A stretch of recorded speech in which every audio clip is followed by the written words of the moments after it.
Mr. President. Senator from Kansas. Thank you, Mr. President. It was just a couple weeks ago that President Biden asked the nation, he asked Republicans, what are Republicans for? I want to make it clear tonight that I'm for border security, I'm for law and order. I've been to the border 3 times in the past 4 to 5 years, and what I saw there was a crisis. And if I could, I just want to paint just for a minute what that crisis looks like. Having been overseas doing medical mission work, I think I know a humanitarian, a health crisis when I see it, and this was a humanitarian crisis, a health crisis. Thousands of people sleeping underneath a bridge. They just traveled across Mexico for days, maybe weeks, maybe months. And as a physician, I look out there and what did I see? I saw people that were dehydrated, malnourishment, dehydration from diarrhea, from dysentery, scabies, tuberculosis. The Border Patrol was overwhelmed. The doctors were overwhelmed. The nurses, the dentists, everybody was overwhelmed. That's what I would call a humanitarian crisis. One of the biggest humanitarian crises going on, though, is human trafficking.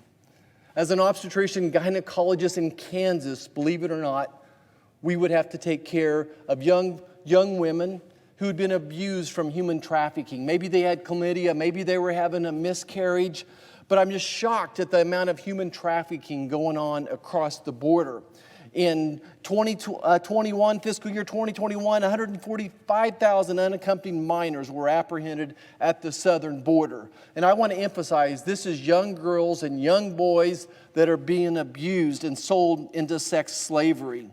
Of that 145,000, about a third of the minors that were released to a sponsor we lost contact with. Are we turning children over to human trafficking? I think that's what we're all concerned about. So I think certainly there is indeed a humanitarian crisis, a health crisis there. Just to talk a little bit more about the border, and we'll put that up here. Microphone. Look at the statistics from last year alone. 2 million people were apprehended at the border last year. 2 million people. Do you realize that there's 14 states in this country with less than 2 million people? And beyond that, as I spoke with the Border Patrol there, they told me for every person they apprehended, 2 got across the lines. So probably an additional 4 million people came across, a total of 6 million. There are 30 states in our country with a population of 6 million people. Furthermore, what we were doing is making the cartel rich. What I was told by Texas Rangers and Border Patrol officers is the cartel was making $3,000 to $9,000 per person. And of course, if it was some person maybe from the Middle East, a little bit harder to get across the border, they were getting $20,000 to $30,000 a person as well. I haven't talked yet about the national security crisis. I think we've all seen the films and the reports of single adult males being flown on nighttime flights across the nation, being released. Migrants using arrest warrants as forms of identification. I think, America is not stupid. We see what's going on. I want to talk about fentanyl for a second. So probably 95% of the fentanyl coming into this country is made in China, coming across our southern border. An average month of fentanyl being seized at the border was over 800 pounds. That's almost a half a ton of fentanyl. That would kill 200 million people. This is a drug that if a drug dog sniffs it, it kills them, it makes them stop breathing. Most normal people, if they just had a small amount in it, it would make them stop breathing. This is the national security crisis going on. More people dying from fentanyl overdose, young people dying from fentanyl overdose than from COVID.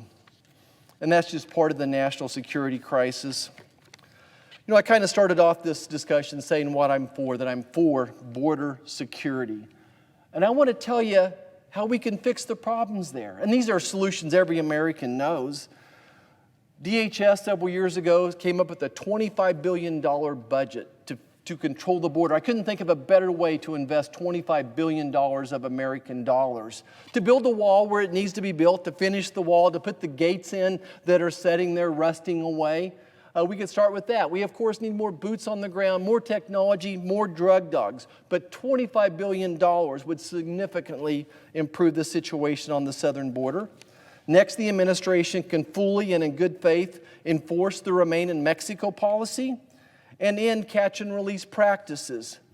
And finally this, of course, work with Mexico. Let's go back and ask Mexico to help us again to control the security on that border. Ask them to work on their southern border, which is much easier to control, and of course work with our Border Patrol on our common border. This is a crisis that America sees. Every town hall I do, someone's going to bring it up. Every one of them, without any question, someone's going to ask me. They say, why does President Biden want this crisis? And I mean, well, what do you mean he wants it? They say, well, obviously he wants this crisis because it would be so easy to fix. So if we see the problem, we know the solution. That would be my question for President Biden. Do you have the will to fix this crisis? Thank you, Mr. President. I yield back.